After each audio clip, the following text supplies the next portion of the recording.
Hey hey hey, hola Indomax, Indo Magazines.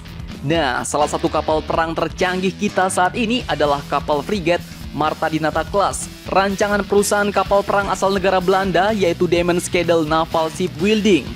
Di negara asalnya, kapal perang ini pun merupakan kapal frigat kelas Sigma 10514.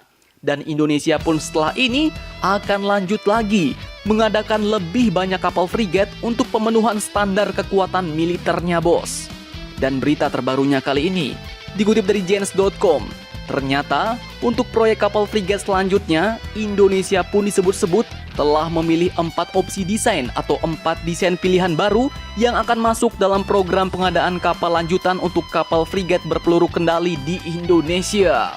Wah, mantap nih, bos. Nah, berasal dari jenis apa sajakah kapal-kapal itu? Oke, dalam artikel Gens, 4 opsi desain yang terpilih ternyata adalah varian kapal perang dari galangan dan negara yang berbeda-beda, bos.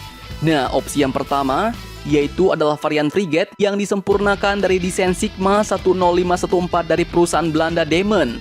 Kapal ini pun merupakan kapal yang sama dengan kapal frigat Marta Dinata Class, namun telah disempurnakan, bos.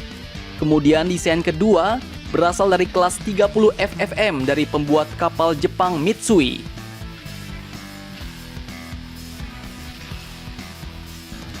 Yang ketiga berasal dari kelas Bergamini atau Frame dari galangan kapal Italia Fincantieri.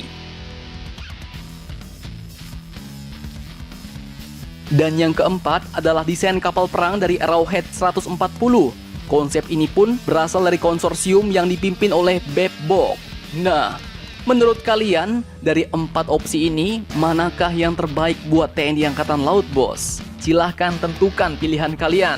Nah, sebagai tambahan informasi, saat ini kapal frigat tercanggih TNI Angkatan Laut adalah dari Marta Dinata Class, yaitu KRI Raden Edi Marta Dinata 331 dan I Gusti Ngurah Rai 332, yang masing-masing telah ditugaskan pada bulan April tahun 2017 lalu dan di bulan Januari tahun 2018 lalu. Keduanya pun merupakan rancangan Damen Shipyard Belanda.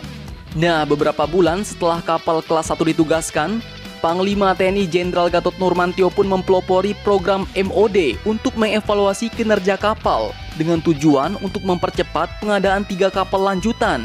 Kelas Marta Dinata pun dimaksudkan sebagai pengganti frigat kelas Ahmad Yani atau Van Speyk Class yang dipindahkan ke Indonesia dari Belanda pada tahun 1980-an lalu, bos. Dan kapal-kapal kelas Ahmad Yani ini pun sebenarnya sudah layak pensiun. Nah, kapal frigat kelas Marta Dinata sendiri berukuran panjang 105 meter, lebarnya 14 meter, dan memiliki hull draft 3,7 meter dengan bobot mencapai 2.365 ton. Kapal ini pun didukung oleh 2 mesin diesel dan 2 motor dalam konfigurasi gabungan diesel atau listrik atau CODOE. Kecepatan tertinggi dari kapal perang ini mencapai 30 knot dan jangkauan standarnya 4.000 nautical mil pada 18 knot. Senjatanya pun bukan kaleng-kaleng, bos. Kapal perang ini pun memiliki meriam Angkatan Laut Super Rapid Leonardo Otto Melara 76/62 mm. Kemudian ada Millennium Gun 35 mm dari Rheinmetall Oerlikon dan sistem rudal pertahanan udara VL Mica. Nah, kira-kira setelah fregat Marta Dinata Class ini, fregat jenis apa lagi kah yang akan diambil oleh TNI Angkatan Laut, bos? Dari 4 opsi tersebut, silahkan kalian cocot-bacot di kolom komentar. Salam Indomax, Indo Magazines.